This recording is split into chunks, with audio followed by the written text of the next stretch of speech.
Viewers, welcome to my channel. ఈరోజు మనము introduction to nervous system తెలుసుకుందాం. నర్వస్ సిస్టమ్ని మనం 2 పార్ట్స్గా డివైడ్ చేస్తాం. ఒకటి సెంట్రల్ నర్వస్ సిస్టమ్, ఇంకొకటి peripheral nervous system. Central nervous సిస్టంలో ఏమేమి ఉంటాయి అంటే బ్రెయిన్ మరియు స్పైనల్ కార్డ్. పెరిఫెరల్ నర్వస్ సిస్టంలో somatic and autonomic nervous system అంటాం.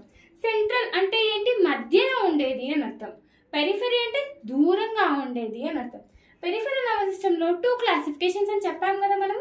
ఒకటి సోమాటిక్, ఇంకొకటి అటోనామిక్. సోమాటిక్ అంటే అర్థం ఏంటంటే స్కెలిటల్ మజిల్స్కి సప్లై చేసేది. ఇంకొకటి గుర్తు తెచ్చుకోవాల్సిన పాయింట్ ఏంటంటే ఇది వాలంటరీ.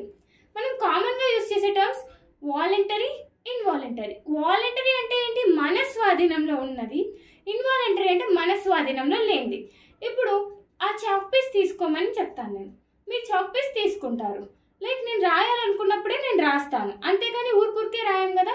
ఇన్ ద సేమ్ వే దాన్ని వాలంటరీ అంటాం. In the same way involuntary అంటే ఏంటి అంటే ఇప్పుడు మనం స్టమక్లో ఉండే హెచ్సిఎల్కి చెప్తున్నామా నువ్వు ఇప్పుడు ప్రొడ్యూస్ అవ్వు, నువ్వు ఎప్పుడు ప్రొడ్యూస్ అవ్వకు అని చెప్తున్నామా? ఏమైనా లేదు కదా. అదంతకదే జరుగుతుందా? హార్ట్కి మనం చెప్తున్నామా నువ్వు బీట్ అవ్వు, ఇప్పుడు స్టాప్ అవ్వు అని చెప్పట్లేదు కదా. అదంతకదే దాని పని చేసుకుంటూ పోతుంది కదా.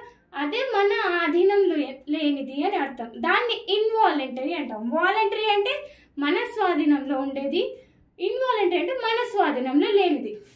సోమాటిక్ నర్వస్ సిస్టమ్ వచ్చేసి స్కెలిటల్ మజిల్స్కి సప్లై చేస్తుంది అన్నాం. స్కెలిటల్ మజిల్స్ అంటే ఎక్కడ ఉంటాయి? స్కెలిటల్ అంటే ఏంటి తెలుసు కదా.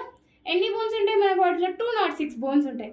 స్కెలిటన్ని కవర్ చేస్తూ మజిల్స్ ఉంటాయి కదా, బైసెప్స్, ట్రైసెప్స్. అంటే ఈ మజిల్స్ ఇవన్నీ flexor, extensor group of muscles, ఇవన్నీ ఏంటి? Skeletal muscles. అంతే కదా. ఈ మజిల్స్ కానీ సప్లై చేసేది ఎవరు అంటే somatic nervous system. In the same way autonomic nervous system ఎక్కడ సప్లై చేస్తుంది? విజరల్ ఆర్గాన్స్కి సప్లై చేస్తుంది. Visceral organs are involuntary actions అనేటివి మనం అటోనామిక్ నర్వస్ సిస్టమ్ నుంచి చూడొచ్చు. ఇప్పుడు సోమాటిక్ నర్వస్ సిస్టమ్ అంటే అర్థమైంది కదా. సోమాటిక్ నర్వస్ సిస్టమ్ని మళ్ళీ మనం 2గా డివైడ్ చేస్తాము. ఏంటి అంటే సెన్సరీ అండ్ మోటార్. నర్వ్స్లో 2 టైప్స్ ఆఫ్ నర్వ్స్ మనం కామన్గా చూస్తాం కదా, sensory nerve and motor nerve. Sensory nerve ఏం పని చేస్తుంది? సెన్సేషన్ని క్యారీ చేస్తుంది. మోటార్ నర్వ్ ఏం పని చేస్తుంది? మోటార్ యాక్టివిటీని ఇస్తుంది. ఎలా? ఇప్పుడు మనం కిచెన్లోకి వెళ్ళాము. కిచెన్లో ఒక ఆబ్జెక్ట్, చాలా హాట్గా ఉండే ఆబ్జెక్ట్ ఉంది. మనకు తెలియకుండా దాన్ని టచ్ చేసాము. టచ్ చేసిన వెంటనే విత్డ్రాల్ చేస్తాము, వెనక్కి లాగేస్తాము. అంతేనా? ఇప్పుడు టచ్ చేసినప్పుడు అది కాలుతుంది అని చెప్పేది ఏంటి? సెన్సేషన్. సెన్సేషన్ వెళ్ళి ఎక్కడికి వెళ్తుంది? స్పైనల్ కార్డ్ కానీ, బ్రెయిన్ దగ్గరికి కానీ, బ్రెయిన్ స్టెమ్ దగ్గరికి కానీ వెళ్తుంది. వెళ్ళిన తర్వాత మనకు వెంటనే ఏమొస్తుంది? Motor activity. ఏమని వస్తుంది? చేయి తీసేయి, లేదంటే కాలుతుంది అని చెప్పేది మోటార్ యాక్టివిటీ. సో ఇదంతా somatic nervous system. Next going to autonomic nervous system. Autonomic nervous సిస్టంలో కూడా 2 క్లాసిఫికేషన్స్ ఇచ్చాం కదా మనము. ఒకటి సింపాథెటిక్, ఇంకొకటి ఏంటి? పారాసింపాథెటిక్.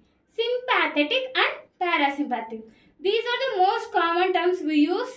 ఎక్కడ బాగా యూస్ చేస్తాము? ఆర్గాన్స్ గురించి చెప్పేటప్పుడు మనం కామన్గా యూస్ చేసేవాడు. సింపాథెటిక్ అంటే ఏంటి అంటే ఫైట్ ఆర్ ఫ్లైట్. సింపాథిక్ అంటే ఏం గుర్తుపెట్టుకోవాలి? Fight or flight. పారాసింపాథిక్ అంటే రెస్ట్ అండ్ డైజెస్ట్. సింపాథిక్ అంటే ఏంటి? Fight or flight. పారాసింపాథిక్ అంటే రెస్ట్ అండ్ డైజెస్ట్. అర్థమైందా?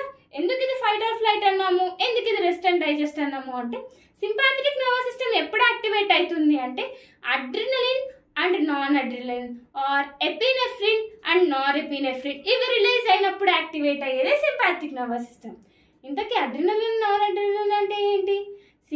లైక్ ఇవి ఎప్పుడు రిలీజ్ అవుతాయి? ఇవే ఎందుకు సింపాథెటిక్ నర్వస్ సిస్టమ్ని యాక్టివేట్ చేస్తాయి అంటే ఇప్పుడు ఎప్పుడైనా కుక్క వెంటబడుతుందా?